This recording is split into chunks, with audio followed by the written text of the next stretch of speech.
వాళ్ళు నన్ను చూసి నవ్వితే ఏంటి, అదొక భయం.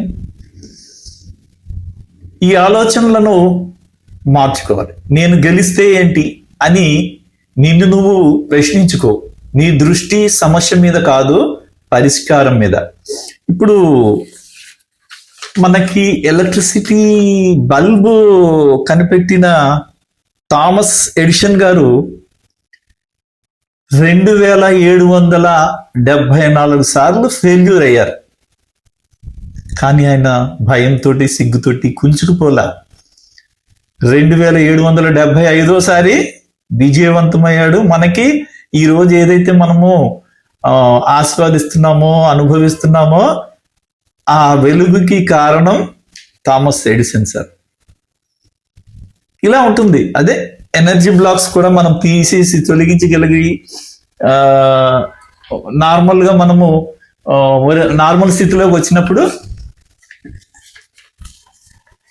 సక్సెస్ఫుల్ గా మనం అన్ని ఏదైనా కూడా అధిగమించి చేయగలుగుతాం. ఇకపోతే దీనికి మానసిక శక్తి, మైండ్ సెట్ కావాలి. అదే జ్ఞానం కావాలనుకున్నాం కదా. ఆ మైండ్ సెట్ దేని గురించి అయితే నీకు భయం ఉందో దాని గురించి పూర్తిగా తెలుసుకో. చీకటిలో తాడును చూసి పామని భయపడతాం, కానీ లైట్ వేసి చూస్తే అది తాడని తెలుస్తుంది. జ్ఞానమే ఆ లైట్. చిన్న అడుగులు, స్మాల్ స్టెప్స్. ఒకసారి పర్వతాన్ని ఎక్కలేవు.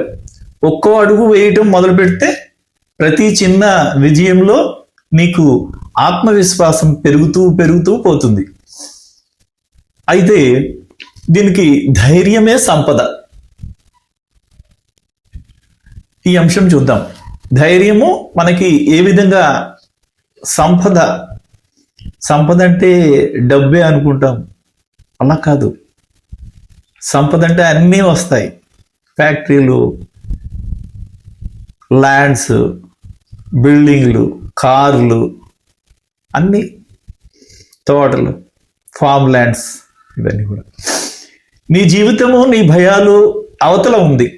నువ్వు దేనికైతే భయపడుతున్నావో దాని అవతలే నీ విజయం, నీ ఆనందం, నీ ఆర్థిక స్వేచ్ఛ దాగి ఉంది. ఈ ఫైనాన్షియల్ ఫ్రీడమ్ కూడా అక్కడే ఉంది.